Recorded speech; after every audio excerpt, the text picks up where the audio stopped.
अब समय आ गया है कि क्रिया योग की आवश्यकता सभी को है, क्योंकि एक नियम बनाना है कि हम समाज में कैसे रहें, परिवार में कैसे रहें, पूरे राष्ट्र को किस दिशा में ले चले, राष्ट्र में किस तरह से रहें, यह सबको जानना आवश्यक हो गया है।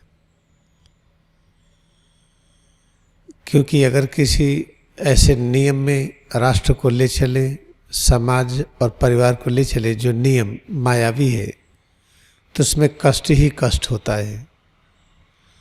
सब कुछ लिखा गया है, हम जीवन कैसे व्यतीत किए। गौतम बुद्धा ने इसको बहुत अच्छी तरह से समझाया है, लेकिन लोग समझ नहीं पाए। ऐसे ही कबीर दास जी, नानक देव जी, संत रविदास, सभी लोगों ने समझाया, वशिष्ठ मुनि, विश्वामित्र, सभी ने, लेकिन समझ में नहीं आया। और रामचरितमानस में संत तुलसीदास जी ने बड़े विस्तार से सामान्य भाषा में दिया, लेकिन समझ नहीं आया, गलत हो गया सब। श्रीमद् भगवद गीता, ये कहा जाता है कि दुनिया के जितने भी स्क्रिप्चर हैं, धर्म ग्रंथ हैं, उनका धर्म ग्रंथ है। फिर भी देखिए, उसको पढ़ने पर ये समझ में नहीं आया कि देश किस दिशा में जाए, किस तरह से ले चले, हम समाज को, परिवार को, घर को किस तरह से ले चले। तो अब आवश्यक हो गया है कि हम सही दिशा में चले, क्योंकि गलत दिशा में चलने के बाद अब खतरे बढ़ गए हैं, क्योंकि जीवन तेज हो गया है, वैज्ञानिक युग हो गया है। वैज्ञानिक युग के होने से हर दिशा में गति हो गई है, और जब गति अधिक होती है तो एक्सीडेंट अधिक होता है। तो एक्सीडेंट ना हो, एक्सीडेंट किस तरह का होता है? मन के विचारों से एक्सीडेंट होता है, गलत तर्क वितर्क से होता है, बाकी इंद्रियों का विषयों से मिलने पर जो अनेक क्रियाएं प्रतिक्रियाएं होती हैं, उससे एक्सीडेंट होता है। बाकी जो गाड़ी चलाते हैं, मोटरसाइकिल चलाते हैं और अनेक कार्य करते हैं, उन सब में तरह तरह की दुर्घटनाएं होती हैं। उन सब से बचने के लिए अब क्रिया योग आवश्यक है, क्योंकि जब क्रिया योग ध्यान करेंगे तो हम सही मार्ग पर अपने आप चलते हैं, सच मार्ग पर स्वतः चलते हैं। तो इसलिए आवश्यकता है कि क्रिया योग ध्यान सब लोग सीखें। क्रिया योग ध्यान है क्या? अपने पूरे शरीर में जो क्रियाएं होती है, जैसे अब हाथ हिला रहे हैं, कुछ हो रहा है, पैरों को हिलाते डुलाते हैं, चलते हैं, एक स्थान से दूसरे स्थान तक पैरों में कुछ होता है। ऐसे जब हम शरीर के द्वारा कोई भी कार्य करते हैं तो पूरे शरीर के अंगों में परिवर्तन होता है। इन परिवर्तन को हम भिन्न भिन्न क्रियाएं कहते हैं। मन में जो विचारते हैं, सोचते हैं, हम कोई चीज़ कैसे करें, वो सब क्रियाओं में होता है। तर्क वितर्क शक्ति से निर्णय लेते हैं क्या करें, वो सभी क्रियाएं होती हैं। तो जितनी तरह की क्रियाएं पूरे स्वरूप में घटित होती हैं, अंगों में, मन में, बुद्धि में, इंटेलिजेंस में, सब चीज़ों में, वो हैं क्या? निराकार परब्रह्म जो सर्वव्यापी हैं, वही सब साकार रूप में प्रकट हो रहे हैं। जैसे हाथ को मोड़ते फैलाते हैं, जो कड़ापन ढीलापन होता है, वो कड़ापन ढीलापन क्या है? निराकार परब्रह्म उस रूप में प्रकट हो रहे हैं। जब हम पैर की उंगली से सिर तक इसमें एकाग्रता बढ़ाते हैं, उठते बैठते समय, चलते फिरते समय, लेटे हों, बैठे हों, खड़े हों, काम करते हैं या आराम करते हैं, हर समय जितने तरह के परिवर्तनों की अनुभूति होती है, या जो आँख से देखते हैं आकार प्रकार रूप रंग, यह सब कुछ निराकार परब्रह्म का साकार रूप है। इसको मान करके अपने स्वरूप में एकाग्रता बढ़ाते हैं और उसी विचार और भावना के साथ अपने को स्वीकार करते हैं। जब हम स्वीकार करेंगे कि दोनों हाथ निराकार परब्रह्म इस रूप में हैं, तो आपके हाथों को भी हम वही मानेंगे।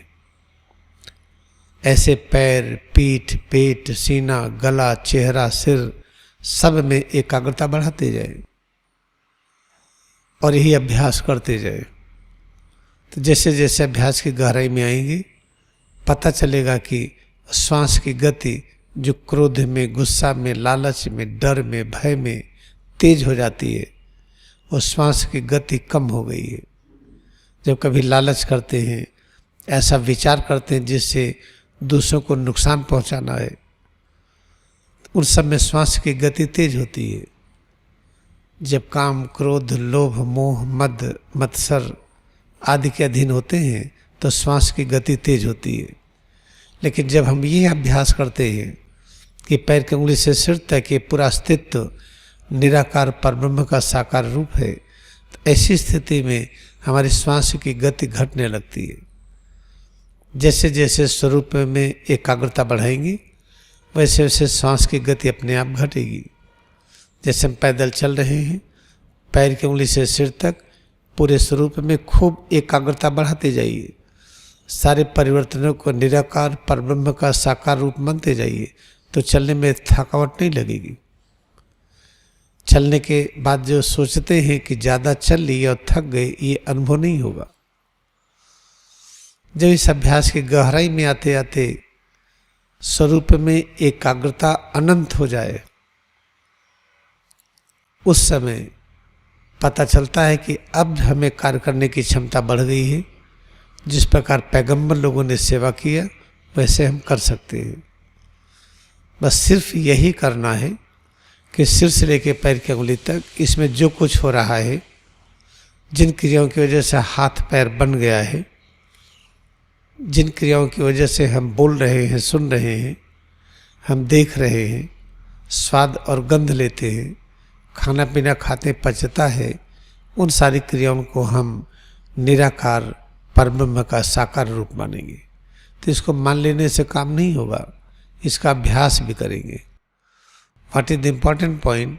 How to give message of Kriya yoga to all public without any mistake. Kriya Yoga means, Kriya means all kind of activities.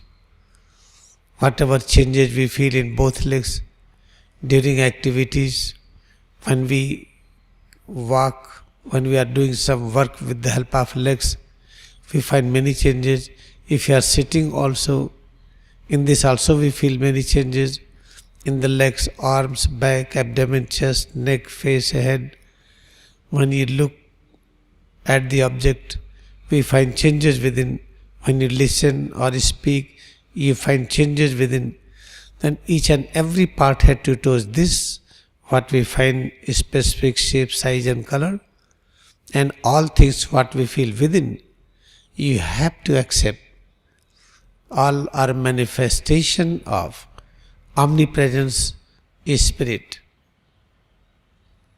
And when we increase the devotion in omnipresence spirit and scientific devotion in concentration on head to toes, appreciate all changes, practice oneness with them, accept their presence is visible presence of God, then we will realize breathing rate is reducing.